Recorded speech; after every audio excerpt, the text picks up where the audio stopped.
America में भारत के राजदूत रहे नरेश चंद्रा ने टाइम्स ऑफ इंडिया में अपना बयान दिया है कि क्लास 1 अफसर को अंग्रेजी आनी चाहिए।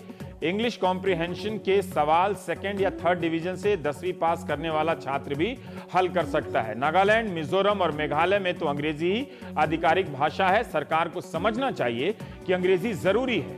उम्मीदवारों को मुफ्त में अंग्रेजी की कोचिंग देनी चाहिए। आज अंग्रेजी पटरी से लेकर गली मोहल्ले में 300 रुपए से लेकर 1500 रुपए में सिखाई जाती है। चंद्रा साहब कहते हैं कि सीसेट के जरिए हम ऐसे प्रशासक की तलाश कर रहे हैं जो सोच सके, विश्लेषण कर सके। समाजशास्त्री दीपांकर गुप्ता कहते हैं कि आज अंग्रेजी एक और भाषा की तरह है।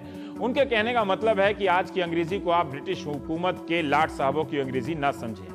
वे बयान दे रहे हैं कि एक और बयान है पूर्व मुख्य चुनाव आयुक्त एन गोपालस्वामी का, जो कह रहे हैं कि अंग्रेजी का नंबर हटा देने से उन छात्रों को मदद मिल सकती है जिनकी शिक्षा भाषाई स्कूल में हुई है। आप चयन के बाद अंग्रेजी सिखा सकते हैं। सीसेट भाषा को लेकर अफसर भी एक नहीं है, नेता भी एक नहीं है। अंग्रेजी के इस युग में जहां हिंदी वालों के बच्चे भी इंग्लिश मीडियम स्कूलों में पढ़ते हैं, क्या हम वाकई इस निष्कर्ष पर पहुंच पाएंगे तटस्थ रूप से कि अंग्रेजी और एप्टीट्यूड ही बेहतर अफसर चुनने की गारंटी देता है? प्राइम टाइम में हम बात करेंगे। हमारे साथ जेडी सीलम साहब है, सांसद कांग्रेस के, आप भी पूर्व अफसर रहे हैं। योगेंद्र नारायण जी हैं, पूर्व कैबिनेट सेक्रेटरी रहे हैं। सुधीर कृष्णा जी हैं, पूर्व सचिव शहरी विकास मंत्रालय। और डॉक्टर संबित पात्रा, प्रवक्ता बीजेपी। आपका भी थोड़ा बहुत नौकरशाही का अपना एक तजुर्बा है। समय कम था आपके पास, मैं ये बात समझ रहा हूं संबित, लेकिन मैं ये जानना चाहता हूं कि कई लोगों ने कहा कि आपकी सरकार ने जो भी रास्ता अपनाया वो मुकम्मल नहीं था। आप अंग्रेजी का अगर नंबर नहीं जोड़ते हैं तो फिर अंग्रेजी का टेस्ट सीसेट में क्यों है? ठीक है। एक और बात हो रही थी कि एक विकल्प ये हो सकता था कि अगर आप सीसेट के पेपर को क्वालिफाइंग बना देते, दोनों का नंबर 30% कर देते, तो शायद ये नौबत ना आती, लोग वहां पे छट जाते, और जो बचता वो मेंस में पहुंचते। संबित, देखिए, सबसे महत्वपूर्ण विषय है, आपने खुद भी अपने ओपनिंग स्टेटमेंट में कहा कि समय बहुत कम था, और मैं आरंभ में ये कहना चाहूँगा कि ये डिटॉक्सिफिकेशन प्रोसेस का आरंभ है। डिटॉक्सिफिकेशन इसलिए कह रहा हूँ कि लगभग 3 वर्षों से 2011 में जब इस प्रोसीजर को आरंभ किया गया, एक तरह से पूरे सिस्टम में टॉक्सिन तब इंट्रोड्यूस हुआ था, और अब जाके इस पूरे विषय पर कहीं ना कहीं एक माइक्रोस्कोप के दृष्टिकोण से देखने की प्रयास की जा रही है। तो ये डिटॉक्सिफिकेशन आज से आरंभ होता है। मैं आपसे एक सवाल पूछा हूं कि क्या करना चाहिए था? आप छोड़िए ना जो कांग्रेस ने नहीं किया, मतलब कांग्रेस 60 साल का थोड़े ना आप बता रहा हूं। रवीश जी, मैं वही बोल रहा हूं, क्या करना चाहिए था? एक बैलेंसिंग एक्ट करना चाहिए था, क्योंकि समय भी कम था, बहुत सारे कंफ्यूजन्स थे, और कंफ्यूजन के बीच में एक मध्यम मार्ग चुनना चाहिए था। क्या मध्यम? बिल्कुल मध्यम नहीं, देखिए रवीश जी, नहीं, मुझे एक बात का जवाब दीजिए। आप वो अंग्रेजी का अगर कंप्रीहेंशन नहीं नंबर जोड़ रहे हैं तो उसको हटा दीजिए। वो किस लिए है फिर? वो क्यों हल करे वहां पे 10 मिनट या 15 मिनट उसमें छात्र क्यों गंवाए? आप ये तो बता दीजिए पहले। रवीश जी, महत्वपूर्ण विषय यह है कि 2-3 डिमांड्स रहे थे। उसमें एक महत्वपूर्ण डिमांड रहा था कि पूरे सीसैट को स्क्रैप कर दिया जाए। दूसरा, आप कह रहे हैं कि अंग्रेजी को जिसको हमने निरस्त कर दिया है, जो कई लोग कह रहे हैं, मैं नहीं कह रहा। मैं कई लोगों को बोलता हूं, जो 22.5 मार्क को निरस्त किया है, आप कह रहे हैं इसको हटा दिया जाए, कई लोग कह रहे हैं। देखिए, इस अवस्था में जब लगभग 10 दिन बाद परीक्षा है, 24 अगस्त को पूरे परीक्षा पत्र बन चुके हैं, उस अवस्था में सीसैट को हटाना या एक जो निरस्त पोर्शन है उसको हटा देना स्वाभाविक रूप से हजारों लिटिगेशंस को जन्म देगा। ये लिटिगेशंस कोर्ट में जाएंगे, जिसके कारण से हो सकता है पूरा एग्जामिनेशन प्रोसेस स्टॉल हो जाए और लाखों की तादाद में लोगों के जीवन पर असर पड़े। इसीलिए सरकार को एक बैलेंसिंग एक्ट करना था, और सरकार ने बहुत 2 महत्वपूर्ण कदम उठाए। 2011 में जो स्टूडेंट डिसेबल्ड हुए थे सीसेट एग्जाम के कारण, उनको एक एक्स्ट्रा चांस दिया। एक बात है कि क्वेश्चन पेपर सेट हो गए थे, तो सरकार के पास ये वक्त नहीं था। दूसरा, आपको केस मुकदमों का भी डर था कि ये इम्तिहान वैसे फंस जाता। ठीक है, इतना हम मानते हैं। चलिए, अब आगे भी और मौके मिलेंगे। पर असीलम साहब, मैं आपसे जानना चाहता हूं कि बात यहां अंग्रेजी को लेकर हो रही थी कि उसके कॉम्प्रिहेंशंस इतने मुश्किल हैं, लेकिन आप जब आज राज्यसभा में बात कर रहे थे तो आप इस बहस को दूसरी तरफ ले गए कि गणित का इसमें ज्यादा जोर है, जिसकी वजह से आईएम या साइंस बैकग्राउंड के छात्रों को ज्यादा इसमें प्रमुखता मिल जाती है, वो ज्यादा स्कोर कर जाते हैं और ह्यूमैनिटीज वाले पीछे रह जाते हैं। या रवीश जी, कैन यू हियर मी? हाँ सर, सुन रहा हूं। या रवीश जी, ये असली मुद्दा है ये पेपर 2 को लेके। हाँ। हमारा हिंदी इतना शुद्ध नहीं है, आप मेरा भावना को समझ लीजिए, मेरा भाषा से अलग हटके मेरा भावना से आप जाइए। नहीं, ये वो डिफिकल्टी ये है, हमने जो सुना साउथ इंडियन स्टूडेंट्स और नॉर्थ इंडियन स्टूडेंट्स हमसे जो मिले थे, उनका कहना है 2 मुश्किलियां हमारे सामने रखा। एक है पेपर 1 इज ओके, पेपर 2 में 80 मार्क्स होता है, 80 क्वेश्चंस होता है, उसमें 40 क्वेश्चंस के बारे में कोई प्रॉब्लम नहीं है। बाकी 40 क्वेश्चंस है ना, उसमें एक क्वेश्चन को 2.5 मार्क्स है। उसमें पेपर 2 के बारे में क्या कहना है, it is highly in favor of those students who have proficiency in engineering, IAM background, क्योंकि IAM वालों ऐसा ही एक्सरसाइजेस उनका कॉमन होता है, they get experienced in doing this CSAT type passages and answers, so they find it little better, so that is why थोड़ा advantage हो रहा है। ये 2 साल से जो रिजल्ट निकला, they say that is a little advantageous. Number 2, because of the regional languages, some people find it difficult to understand the translation. The translation in English standard is never a question, because it is only 10th class English. If you cannot answer 10th class English, translation वाला part छोड़ देते हैं कि वो काफी discuss हुआ है TV में। सर्विस एग्जामिनेशन, हाँ, ट्रांसलेशन वाला हिस्सा छोड़ दीजिए। To remove English from everywhere. हमको आपको याद है, हम आते हैं बहुत रूरल इंडिया से, हमको यूनिवर्सिटी तक अंग्रेजी का पढ़ाई नहीं था, हमारा मातृभाषा में ही पढ़ाई था। लेकिन हमने हिंदी सीख लिया, इसलिए हम पूरा भारत का हम बिलोंग करते हैं, इसलिए हमको it is a need based thing. So if anybody from Bihar, UP wants to write civil service, that much English which is 10th class has to learn, otherwise there are so many other examinations, they can go and write other examinations. See why they want to bring down the standard or 10th class English. If you do not want to learn, if you don't want to learn English, how can you compete for an all India examination? It is my objection. My point was, सरकार, आपकी बात से मैं अपने दर्शकों के लिए बता दूं, government could have addressed these two difficulties. 2 बातें मुख्य रूप से आप कह रहे हैं very nicely. एक सेकंड से मत, नंबर 1, 4 ही लोग हैं आज, बहुत आराम से समय है। सीलम साहब, आपने ये कहा, नहीं सुनिए, कि अंग्रेजी जरूरी है। मुझे एक सेकंड, अभी आपने जितना कहा मैं उतने दर्शकों के लिए सार रूप में समराइज कर दूं कि आपने ये कहा कि अंग्रेजी जरूरी है और 10वीं क्लास की अंग्रेजी अगर आप नहीं जानते हैं तो आप IAS नहीं बन सकते, ये आपने कहा।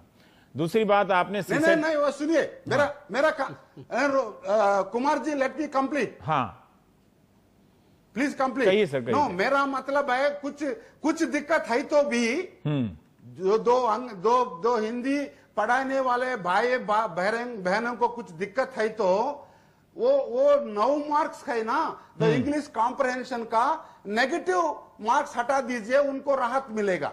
नेगेटिव मार्क्स, वो 9 क्वेश्चंस में नेगेटिव मार्क्स हटा दीजिए, उनको थोड़ा राहत मिलेगा, लेकिन पूरा उसको निकालिए मत।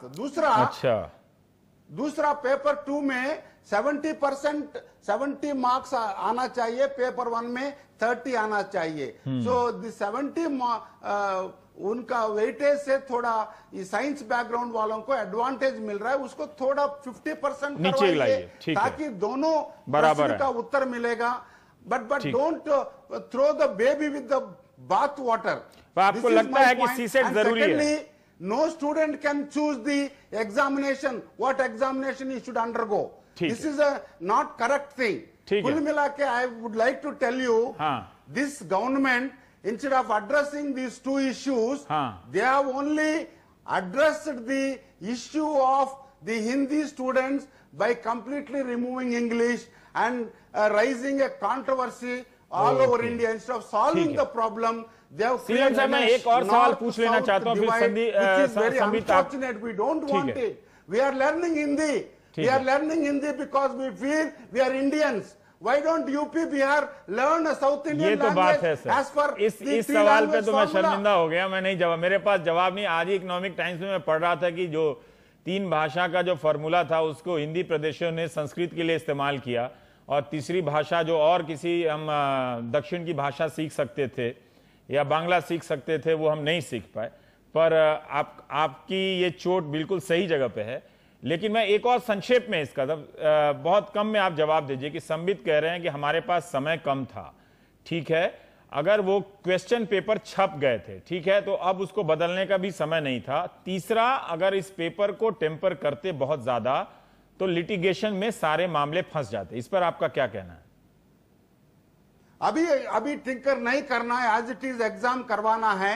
हाँ, इस साल के लिए let it be as it is. हाँ। अगले साल के थोड़ा विस्तार से बैठ के जो एक्सपर्ट से बात करवा के कोई ऑल पार्टी मीटिंग बुला के एक फुल प्रूफ सिस्टम इवॉल्व करे ताकि सब लोग का जानकारी हो सके from the beginning. My suggestion is status quo as on the notification date without any modifications. It should be a good thing for everybody. Right, ठीक है। संबित साहब आप जवाब दें तो बाकी मैं अपने 2 मेहमानों के पास जाऊंगा। देखिए रवीश जी, मुझे अच्छा लगा कि आज जो कांग्रेस के हमारे प्रवक्ता आए हैं सीलम साहब, उन्होंने बहुत कैंडिडली और बेबाकी से बहुत सच्चाइयों को रखा है यहाँ पे। मैं कई बातों से एग्री नहीं करता हूँ, मगर उन्होंने राजनीति करने की कोशिश नहीं की है। उन्होंने खुद कहा है कि स्टेटस को रखा जाए और आगे आने वाले समयों पर विवेचना के साथ विश्लेषण करने के पश्चात ड्रास्टिक चेंजेस लाया जा सके। रवीश जी, मैं इतना ही कहना चाहता हूँ कि कितना कंपाउंडेड कंफ्यूजन है ये खुद यहाँ देखने को मिल रहा है। कांग्रेस पार्लियामेंट में कुछ कह रही है, कुछ लोग बाहर कह रहे हैं कि इंग्लिश बिल्कुल हट जाना चाहिए, कुछ कह रहे हैं कि सीसेट हट जाना तारीफ चाहिए। आप कह रहे हैं कि वो राजनीति नहीं कर रहे हैं, लेकिन आप खुद ही राजनीति कर रहे हैं। मैं राजनीति नहीं कर रहा हूं। मेरे 2 सवाल का जवाब दीजिए ना कि क्या इसका वेटेज कम नहीं किया जा सकता था? सरकार चाहती तो 70 से 35 पर ले आती, इसको क्वालिफाइंग पेपर में बदल देती, जिसमें सबका फायदा होता। सीलम साहब कह रहे हैं कि आपने सिर्फ अंग्रेजी हिंदी के छात्रों की समस्या को एड्रेस किया है, जो पूरी मांग थी उसको एड्रेस नहीं किया है आपने। नहीं रवीश जी, सबसे महत्वपूर्ण बात है, सदन के पटल पे भी बार बार कहा गया कि हमने जो प्रयास किया है उससे ये पूरा एग्जाम लैंग्वेज न्यूट्रल हो जाता है। ये किसी भी लैंग्वेज को नो नहीं, ये एक सेकंड सीलम साहब, ये लैंग्वेज न्यूट्रल बनाते हैं और जो 8वें शेड्यूल है उसमें जितने भी लैंग्वेज हैं उन लैंग्वेज के प्रति हम रेस्पेक्ट मेंटेन करते हैं। मगर महत्वपूर्ण विषय है, इतने कम समय में जो सबसे बढ़िया सॉल्यूशन था वो हमने दिया है। रवि जी, मैं 1 सेकंड में लास्ट में बता दूं कि सरकार की इंटेंशन तो बहुत बढ़िया और भी थी। डीओपीटी ने यूपीएससी को चिट्ठी भी लिखा था कि एग्जाम को स्थगित कर दिया जाए, किंतु यूपीएससी ने बहुत सारे कारण देकर, लॉजिस्टिक्स देकर कि यह संभव नहीं है, एक स्वायत्त बॉडी उन्होंने हमें चिट्ठी बैक लिखा है। इसलिए सभी को ध्यान में रखते हुए एक रेस्पेक्टफुल और बैलेंसिंग मुझे लगता है कि आप लोगों को इतना बढ़िया आप दलील दे रहे हैं, जंतर मंतर जाके छात्रों को फेस टू फेस समझाना चाहिए या उन सांसदों को भेजना चाहिए जो पहले जाकर वहां पे आश्वासन देकर आए थे।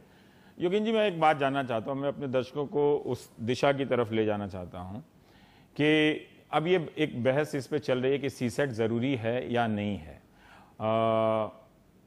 अंग्रेजी जरूरी है या नहीं है। सीलम साहब कह रहे हैं कि आप अंग्रेजी को रख लीजिए, लेकिन जो वेटेज है उसको कम कर दीजिए। क्या आप इस तरह के फॉर्मूला से सहमत हैं क्या कि सीसेट को क्वालिफाइंग बना दिया जाए कि इसमें आप पास हो जाइए? कई लोगों का कहना है कि ये एलिमिनेशन की जगह, एलिमिनेशन करने लगा है कि जगह ये सिलेक्शन करने लगा है। प्रीलिम्स का यही काम है कि जब बहुत सारे छात्र आ जाए तो उनमें से कुछ को छांट दीजिए, लेकिन यहां तो हो रहा है कुछ को चुन लिया जा रहा है।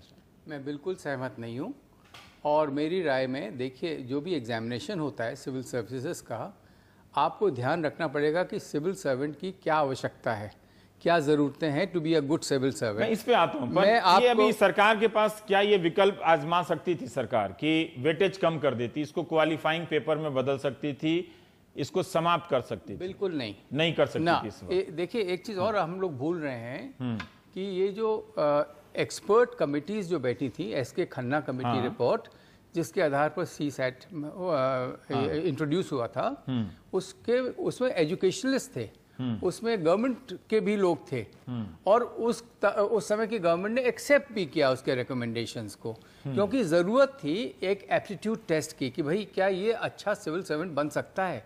आपके आर्मी में भी एप्टीट्यूड टेस्ट होता है, आपके IIM में एप्टीट्यूड टेस्ट होता है, तो एटलीस्ट सिविल सर्विसेज जो आपकी ऑल इंडिया सर्विस है उसमें एक एप्टीट्यूड टेस्ट रखना बहुत आवश्यक था।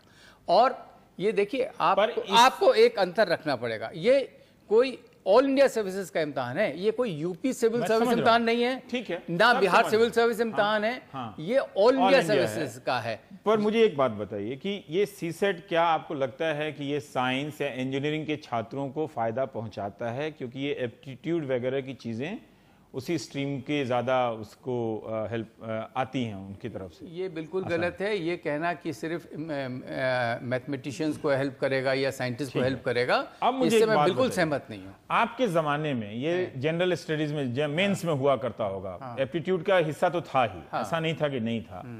आपके ज़माने में जब सीसेट नहीं था तो कौन से खराब अफसर आप लोग चुने गए? देखिए आप आज ये सीसेट आप जिस ब्यूरोक्रेसी को जानते हैं उसमें वो कौन सी नई प्रतिभा और ऐसा अलग वैल्यू एडिशन कर रहा है ये इम्तिहान जो आपके समय में नहीं हो सका? देखिए आपके समय में भी एक से एक अफसर हुए, हर एक समय का एक जरूरतें अलग होती हैं हर सिविल सर्विसेज की। जो हमारे समय थी 1965 को आपको एक जनरलिस्ट सिविल सर्वेंट चाहिए था, उसमें आपको एक कोई स्पेशलाइज सिविल सर्वेंट नहीं चाहिए था। बट आज के युग में जहाँ स्पेशलाइजेशन का युग है, जहाँ ग्लोबलाइजेशन का युग है, जहाँ की हर एक मंत्रालय के अधिकारी, तो आपको तब भी जाना पड़ता था। 15 साल आप लोग कोई IAS बनते हैं तो 15 साल तक फील्ड में रहते हैं। मेरी एक नौजवान IAS अफसर से बात हो रही थी। नहीं, अगर आप ये कहना चाह रहे हैं कि कोई एप्टीट्यूड की कोई जरूरत ही नहीं है एप्टीट्यूड टेस्ट की, और नहीं, ये नहीं, जनरलिस्ट को ले लीजिए आप जैसे पहले आया था, तो उससे मैं सहमत नहीं। मैं एक अफसर से बात कर रहा था, मैंने आपसे शो से पहले भी कहा, तो अब उनकी पहचान मैंने इजाजत नहीं ली, लेकिन जो बात है मैं बात रख सकता हूँ। वो इंजीनियरिंग के छात्र हैं, अंग्रेजी माध्यम के पढ़े लिखे हैं, लेकिन इम्तिहान उन्होंने पंजाबी में दी, ठीक है। अब वो कह रहे हैं कि मैं अपने 15 साल जब मैं फील्ड में नौकरी करता हूं तो 90% उन लोगों से मिलता हूं या उनकी समस्याओं से दो चार होता हूं जो सिर्फ और सिर्फ पंजाबी बोलते हैं। और उन्होंने एक बात बताई कि एटीट्यूड से कहीं ज्यादा एक अच्छे अफसर के लिए एम्पैथी की जरूरत है। एम्पैथी, वो कह रहे हैं कि वो मुझे मैं हैरान हो गया उनकी इस बात से कि एक पंजाबी भाषा का अफसर, पंजाबी मीडियम में पढ़ा हुआ अफसर ये कह रहा है कि मुझे एक अच्छे अफसर बनने में प्रेमचंद की कहानी ज्यादा मदद करती है, गांव के झगड़े को सुलझाने में मुझे प्रेमचंद की कहानी ज्यादा मदद करती है, बजाय 2 या 4 मैं इंजीनियर होने के नाते वो मैं जोड़ सकता हूं। उनकी एक दलील थी कि आप इस तरह के भाषाई स्कूलों में, आप देश में सरकारी स्कूल बनाते हैं, उनकी दीवारों पर लिखते हैं कि हमारी मातृभाषा पे गर्व करना चाहिए, ये करना चाहिए, वो करना चाहिए, और आप कहते हैं कि अफसर बनना होगा तो तुमको अंग्रेजी पढ़ना पड़ेगा। आपने शुरू की थी अपनी बात संविधान से, जबकि वहां पर जब राजभाषा की बात हुई थी तो ये स्वीकार किया गया कि हिंदी तो राजभाषा होगी और ये सबको मानना होगा, पर यह कहा गया था कि अंग्रेजी भी 15 साल चलेगी। उसके बाद गवर्नमेंट ने अपनी ज़रूरतों को देखते हुए ये अंग्रेजी का बढ़ाते गए पीरियड, और अब भी जबकि ग्लोबलाइजेशन का युग है हमें तो और भी इसकी जरूरत पड़ती है। तो तब भी जाते थे आप, 1960 के दशक में भी अमेरिका जाते थे, चीन जाते थे, रूस जाते थे। देखिए, अगर आप ये कह रहे हैं कि जो ग्लोबलाइजेशन 1965 में था उसी स्टेज का ग्लोबलाइजेशन इस समय है, ही अगर सारी प्रतिभाएं चुनी जाएं, अच्छी आ जाएं वो जानने से, तो इस ब्यूरोक्रेसी का हाल ऐसा क्यों है ना? इसीलिए तो ऐसा तो नहीं है कि इसने कोई बहुत अच्छा परफॉर्म कर दिया हो, मैं ये भी नहीं कह रहा कि इसने बहुत खराब परफॉर्म किया है, लेकिन अगर आप सिर्फ अंग्रेजी पे जोर दे रहे हैं तो तब मैं ये कह रहा हूं। देखिए, आप 2 बातें कह रहे हैं, कभी आप अंग्रेजी पर आते हैं, कभी आप एप्टीट्यूड टेस्ट पर आते हैं। मैं दोनों पे आता हूं। हाँ, क्यों 22 भाषाओं में एप्टीट्यूड टेस्ट नहीं होने चाहिए? होने चाहिए कि नहीं होने चाहिए, इस पर मैं आपकी राय जानना चाहता हूं। देखिए, 22 भाषाओं में आपने अगर एप्टीट्यूड टेस्ट देखा हो तो उसमें सिर्फ टिक करते हैं, उसमें कोई लिखने की जरूरत नहीं है। उसमें जैसे आपको बताया जाता है कि ये सही है, 3 ऑल्टरनेटिव दे दिए जाते हैं आपको, सही वही हम बांग्ला में, वही हम तमिल में पढ़ के टिक करना चाहते हैं। हाँ, कर लीजिए, पर आप इससे आप सहमत हैं? मैं एकदम इसमें निर्णय नहीं देना चाहूंगा, मैं चाहूंगा भी आपकी पहली प्रतिक्रिया। हाँ, मैं सहमत हूँ। सहमत हैं? हाँ, मैं अगर सहमत 1 साल बाद 2 साल बाद ऐसा फैसला हो कि 22 भाषाओं, हर छात्र को अलग उसकी भाषा में मिले, अंग्रेजी एक रहे तो रहे उसमें। मुझे आपत्ति ये है कि बिना एक्सपर्ट कमेटी के रिव्यू करके एक एडहॉक डिसीजन आप ले लें, क्योंकि एक पॉपुलिस्ट डिमांड है, एजिटेशन चल रहा है, तो ये एक बढ़ावा देगा। एक बात है, और भी एजिटेशन दर्शकों से भी कह रहा हूं कि हम जब बहस करें तो बहुत सारी चीजें छूट रही हैं, और एक बात टेक्निकल बात में यहां वहां सबकी धारणाएं, परसेप्शन जो हो सकता है कि फैक्चुअल ना हो, वो इसमें घुस रही हैं। सुधीर जी, मैं आपसे जानना चाहता हूं कि अब बहुत तरह के जो सवाल मैं योगेंद्र जी से पूछ रहा था कि या तो इसका वेटेज कम कर दीजिए, सीलम साहब का सुझाव है, कुछ का कहना है कि जनरल स्टडीज 1, जनरल स्टडीज 2 कर दीजिए, सीसेट को हटा दीजिए क्योंकि एप्टीट्यूड नहीं चाहिए, हमें एम्पैथी वाला अफसर चाहिए। वो मेरा सजेशन नहीं है। नहीं, आपके नहीं, कुछ का, और आपका वो सिर्फ उसका है। मैं आपकी ये जो सेकंड लाइन बोला वो आपका नहीं है सर। हाँ, मेरा ये मानना है रवीश जी, मेरा कहना है, हाँ रवीश जी, मेरा कहना है ये अंग्रेजी का हटाना बंद करके, ये स्टेटस को मेंटेन करके आज इस साल का एग्जाम को आगे करवाने दीजिए। ठीक है, तो मैं ये कहना नो चेंज, वो गलत, क्या सरकार ने क्या किया वो गलत है। वो मैं समझ गया। अब मैं सुधीर जी से जरा बात करूं। हाँ, पहले तो मैं ये कहना चाहूंगा कि ये एग्जामिनेशन जो है, सीलम साहब रुक जाइए, इसको हम मानते हैं कि ये आईएएस के लिए है, लेकिन जो टोटल रिक्रूटमेंट होता है 1200-1300 लोगों का, उसमें आईएएस की सीट केवल 10% है। तो हम पूरे एग्जामिनेशन को आईएएस का रिफ्लेक्शन मान के चल रहे हैं, वो भी गलत ये गलत है। दूसरा ये, इसीलिए योगेंद्र जी कह रहे हैं कि एक्सपर्ट कमेटी में ये सारी चीजें डील हो सकती हैं, टीवी स्टूडियो में नहीं। क्योंकि अब एक बात बढ़ी है तो उसको रैशनलाइज करना चाहिए। उसको हम छोड़ते चलेंगे तो कमेटीज तो हम पिछले 25 साल से बना, कम से कम 12 कमेटी बैठ चुकी हैं, कम से कम।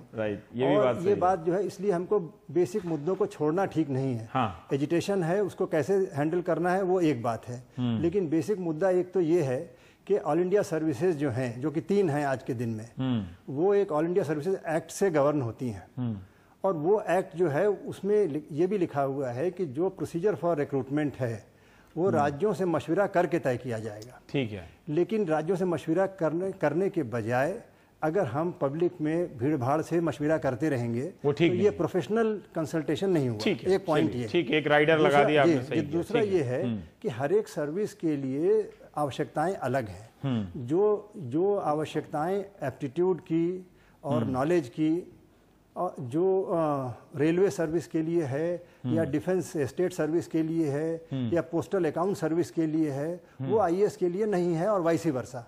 इसलिए ये एग्जामिनेशन को सेपरेट करना बहुत आवश्यक है। ये न जाने क्यों इसको एक बैंड वैगन बना के इवन क्लास 2 सर्विस तक उसमें शामिल करके, मतलब ये यूपीएससी वाला, जी हाँ, ये पैटर्न में ही एक समस्या आपने ये जो है ये बड़ी भारी एक समस्या क्रिएट कर रही है कि जिस बंदे को अल्टीमेटली जाना है रेलवे सर्विस में या पोस्टल सर्विस में, उससे हम बात कर रहे हैं कि आप तमिल सीखो और या ना सीखो, और ये बातें ही हम जो है, एक तो फंडामेंटल प्रॉब्लम ये है। दूसरा ये है कि एप्टीट्यूड मेजरमेंट की बहुत आवश्यकता है, वो इसलिए कि समय के साथ अब एडमिनिस्ट्रेशन जो है वो टेक्नोलॉजी ड्रिवन है। ये जो बात है कि प्रेमचंद की किताबों से, ये तो सबको बहुत कुछ जानना है ना, एक चीज़ कोई काफ़ी नहीं है, लेकिन अब administration is highly technology driven. दूसरा ये डेटा एनालिसिस, अब इतना ज्यादा पर वो आईएएस कलेक्टर क्या करेगा? इतना डेटा एनालिसिस तो करता नहीं है, उसको पॉलिसी इंप्लीमेंट करनी है, उसको लोगों से डील करना है। ये सारी सर्विस जो है 35 से 37 साल की नौकरी जो है वो खाली कलेक्टरशिप के लिए नहीं है, लेकिन तब भी 15-16 साल तक तो वो रहता है ना फील्ड में, कमिश्नर होने तक तो फील्ड में है ना। ऐसा कुछ नहीं सर, एक आदमी कलेक्टर 3 साल रहता है, एवरेज आपको बता रहा हूँ, और एक आदमी सब कलेक्टर 2 साल रहता है, तो 5 साल रहे फील्ड में। कोई राज्य में तो डिवीजनल कमिश्नर का पोस्ट भी नहीं है, और जहाँ है तो हर एक आदमी बनता भी नहीं है। तो इसलिए वो हम लोग क्या है कि हम एक कलेक्टर और को लेके हम पूरी सर्विस और सब पूरे एग्जामिनेशन को हम बांध ले रहे हैं, ये हमारी समझ। ठीक है, मुझे एक बार बताइए, एप्टीट्यूड टेस्ट से हम कौन सा ऐसा काबिल अफसर चुन रहे हैं जो पहले नहीं चुन? मैं आपको बताना चाहूंगा कि आज के जमाने में जो एडमिनिस्ट्रेशन है वो 2 चीजों से पुराने जमाने के एडमिनिस्ट्रेशन से फर्क है। एक ये है कि ये टेक्नोलॉजी ड्रिवन है, ये बहुत ज़्यादा टेक्नोलॉजी ड्रिवन है। जो टेक्नोलॉजी सेवी लोग हैं वो जनता को बहुत जल्दी अच्छे ढंग से एफिशिएंट और ट्रांसपेरेंट एडमिनिस्ट्रेशन दे सकते हैं। अच्छा। वो पुराने ज़माने में जनता दरबार और हम जाके गांव में वो सब समय अब धीरे धीरे ख़त्म हो रहा है। अब आप टेक्नोलॉजी का यूज़ करके उससे 10 गुना या 20 गुना ज़्यादा जनता को सेवाएँ दे सकते हैं अगर आप टेक्नोलॉजी से वाकिफ़ हैं। और दूसरा ये कि इस समय data there is a flood of data available which can help in better policy decision even at district level. ये मैं नहीं कहूंगा कि जो आंकड़े हैं वो कलेक्टर को डेटा से कोई लेना देना नहीं है, वो खाली जनता दरबार लगाएगा और ये सब जमाने खत्म हुए। अब जो है अब जिला योजना बनानी है, अगर आपको जिला की योजना बनानी है तो दुनिया भर के आंकड़े उपलब्ध हैं। आप पिछले शो में सीसैट का विरोध कर रहे थे। आप नहीं, बिल्कुल नहीं, हमने बिल्कुल, तो मेरा विरोध का मतलब ये है कि सीसैट का एप्टीट्यूड टेस्ट अगर है तो उससे अंग्रेजी से कोई लेना देना नहीं है। अगर हमको अंग्रेजी का टेस्ट करना है तो अंग्रेजी का टेस्ट बाकायदा शान शौकत के साथ कहा जाए कि अंग्रेजी का टेस्ट होगा। बट एप्टीट्यूड का मतलब ये है कि जो मेंटल फ्रेमवर्क चाहिए आदमी को नौकरी के लिए, उसकी बात है। तो जो अंग्रेजी का टेस्ट है वो मेन एग्जामिनेशन में क्वालिफाइंग टेस्ट बनाया गया है, सोच समझ के बनाया गया है। इसमें कोई जरूरी नहीं, इसमें आवश्यकता नहीं, किसी भी भाषा में ये पर्चा दिया जा सकता है। मैं ये कहना चाह रहा हूँ। दूसरा ये कहना चाह रहा हूँ कि देखिए हमारा भारत जो है इसमें सामाजिक और विषमताएं बहुत हैं, तो हमको उस विषमताओं में बहुत से लोग ऐसे छुप जाते हैं, उनकी प्रतिभा सामने नहीं आ पाती है, वो सब बराबर नहीं है यहाँ पर। तो वो समता विषमता को समता में लाने के लिए भाषा एक बड़ा भारी माध्यम है। तो अगर हम एप्टीट्यूड टेस्ट करना चाहते हैं, चाहे वो गणित के सवाल हो, लॉजिक रीजनिंग के सवाल हो, कुछ भी हो, ठीक है। वो अपनी एक किसी ऑफिसर ने कहा है कि what is actually required is not the aptitude test but psychological evaluation like NDA और CDS to find appropriate candidate. मतलब साइकोलॉजिकल इवैल्यूएशन कीजिए, एप्टीट्यूड टेस्ट नहीं। अब आपने ये बात, मैं ये बताता हूँ आपको, ये टेस्ट का फ्रेमवर्क क्या है। इसमें एक जनरल नॉलेज का फ्रेमवर्क है, जनरल सामान्य ज्ञान, सामान्य ज्ञान का है, एक एप्टीट्यूड का है, एक सब्जेक्ट मैटर नॉलेज का है, एक कॉम्प्रिहेंशन ऑफ लैंग्वेज का है, और उसके बाद जो है एक इंटरव्यू में जहां आपकी पर्सनैलिटी टेस्ट होती है। तो हर एक टेस्ट का अपना वजूद है, हर एक टेस्ट का अपना फ्रेमवर्क होना चाहिए, उसको हमको मिक्सअप करते चलेंगे। जैसे आपने जो बात अभी कही कि उसका इमोशनल कोशेंट क्या होना चाहिए, उसका जो साइकोलॉजिकल टेस्ट करा जाए तो वो पर्सनैलिटी टेस्ट में आता है। उसको हम हर जगह अगर हर मिक्स करेंगे वो ठीक हर जगह मिक्सअप कर दे। अब लैंग्वेज का लैंग्वेज में रखो भाई। पर अगर आप सीसेट के जरिए अगर आप कहीं ये तो बात है ना कि जो एप्टीट्यूड ट्रांसफर कर रहे हैं, कोई सिविल सर्वेंट एप्टीट्यूड से मिलता हो, उसी एप्टीट्यूड से अच्छा मैनेजर मिल जाता है, उसी एप्टीट्यूड से फौजी मिल जाता है, उसी एप्टीट्यूड से दरोगा मिल जाता है, तो फिर जो आप कह रहे थे एक जीमेट जैसा होना चाहिए। जी बिल्कुल, मेरा ये भी कहना है। बिल्कुल, देखिए एप्टीट्यूड टेस्ट हर एक सर्विस के अलग अलग होने चाहिए, अलग क्योंकि उसकी क्वालिफिकेशंस या क्वालिटीज। आपने जो एम्पैथी की बात कही, ये भी एक एप्टीट्यूड की बात है। एम्पैथी कोई अलग चीज नहीं है, इट्स एन एप्टीट्यूड कि भाई क्या वो सिविल सर्वेंट सिंपथाइज करता है गरीबों के दुख से या जो सोशली डिसएडवांटेज हैं। एम्पैथी मींस दैट, तो उसमें क्या एप्टीट्यूड है इस तरह का। तो एप्टीट्यूड टेस्ट रहना उसका एक कारण है। और मैं दूसरी बात ये कहना चाहूंगा, public service commission is a professional body, it's an independent constituent body under the constitution of India. इसका एकदम कोई थोपना उसके ऊपर, वो ठीक है, प्रोफेशनलिज्म है, वो एक राजनीति पर। आप लोग इससे सहमत हैं कि भारतीय भाषाओं में इम्तिहान होना चाहिए? हाँ, इसमें देखिए अभी जर्मनी, फ्रांस वगैरह वगैरह में। मैं एक चीज और आपको क्लैरिफाई करता हूँ। इस समय भी जो आपका एप्टीट्यूड टेस्ट है या मेन एग्जामिनेशन है, इसमें आप आंसर अगर जहां भी लिखना पड़ता है, एप्टीट्यूड टेस्ट में लिखना नहीं पड़ता, जहां लिखना पड़ता है वो आप अपने लैंग्वेज में जो ऑफ योर चॉइस कर सकते हैं, मेंस में कर सकते हैं ना। तो आप इसमें तो जब लिख सकते हैं हम अपनी भाषा में, तो अंग्रेजी पढ़ के क्यों लिखेंगे? हम हिंदी पढ़ के लिखेंगे। इसमें तो लिखना भी नहीं है, इसमें तो लिखना भी नहीं। मैं आपको ये बताना चाह रहा हूँ कि जरा समझिए कि ये सीसैट पेपर है क्या। It is nothing in writing. उसमें आपको चॉइसेस देती हैं 1 2 3, आपको सिर्फ टिक करना होता है। तो ये तो सिर्फ आपका कोई इससे लैंग्वेज से लेना देना है ही नहीं। पता नहीं ये क्यों बात आ गई एक लैंग्वेज के बारे में।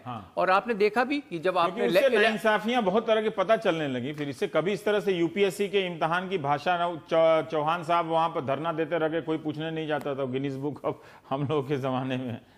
पर ये बेटर है कि ये प्रोफेशनल बॉडी है, इसको कंडक्ट करने दीजिए इम्तिहान जिस तरह उसी को फैसला लेने दीजिए। लेकिन अगर वो प्रोफेशनल बॉडी है तो उसको कम से कम स्टील प्लांट का तो ऐसा, देखिए ऐसे इलेक्शन कमीशन भी आपकी कॉन्स्टिट्यूएंट बॉडी था, तो ठीक है, वो ठीक है, वो ये अनुवाद नहीं करना चाहिए था। 1 साल अगर कोई नहीं चुना गया है तो उसकी भरपाई होनी चाहिए। पर एक छोटा सा हम ब्रेक लेंगे, सीलम साहब चले जाएंगे। एक किसी ने कहा है कि दरअसल समस्या ये है कि 19वीं सदी की बनाई हुई ब्यूरोक्रेसी में हम 21वीं सदी की जरूरतों को फिट कर रहे हैं। यानी एम्बेसडर कार में Mark 1 की जगह Mark 5 चला रहे हैं, वो चलने वाला है नहीं मामला। छोटे से ब्रेक के बाद आएंगे। तो संबित आप हैं हमारे साथ, आपको और मौका मिलेगा।